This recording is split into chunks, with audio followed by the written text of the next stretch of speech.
الله الرحمن الرحيم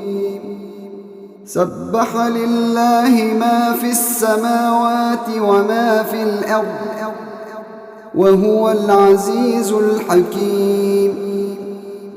يا أيها الذين آمنوا لم تقولون ما لا تفعلون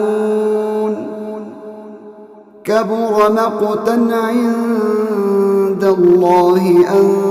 تقولوا ما لا تفعلون إن الله يحب الذين يقاتلون في سبيله صفا كأنهم بنيان مرصوص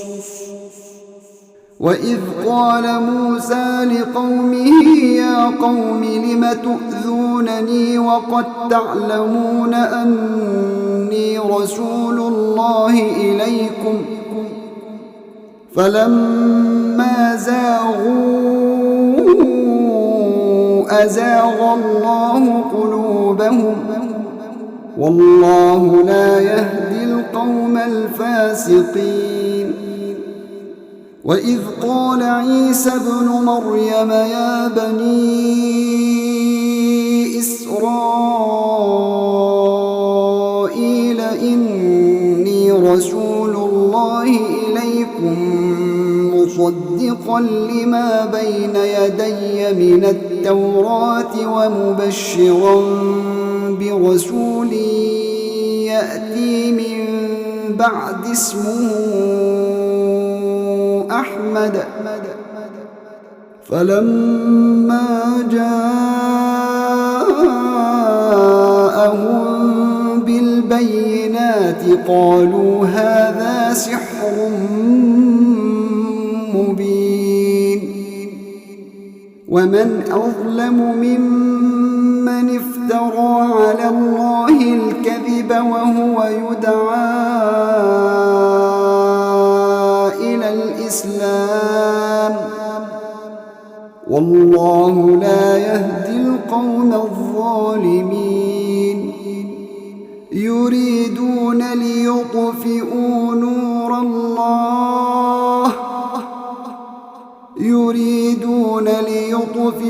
نور الله بأفواههم والله متم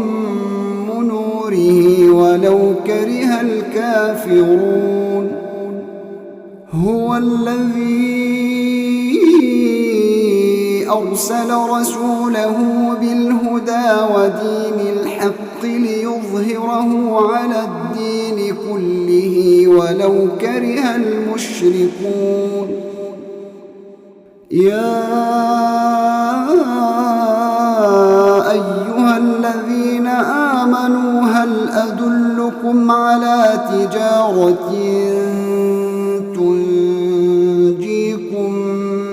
من عذاب أليم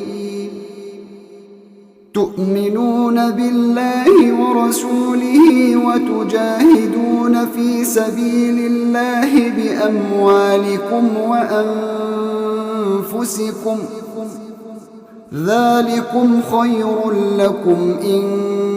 كنتم تعلمون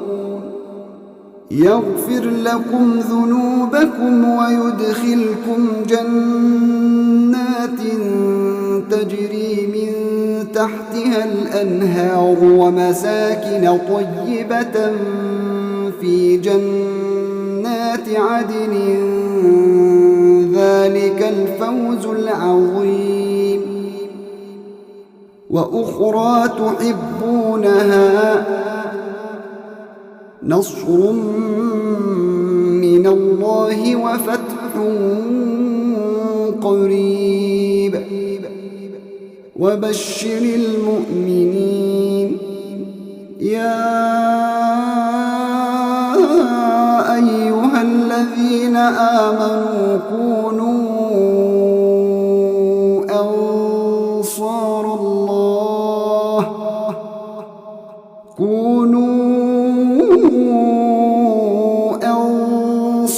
الله كما قال عيسى بن مريم للحواريين من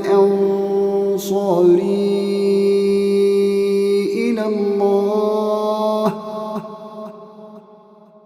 قال الحواريون نحن أنصار الله فآمنت طائفة من بني إسرائيل وكفرت طائفة فأيدنا الذين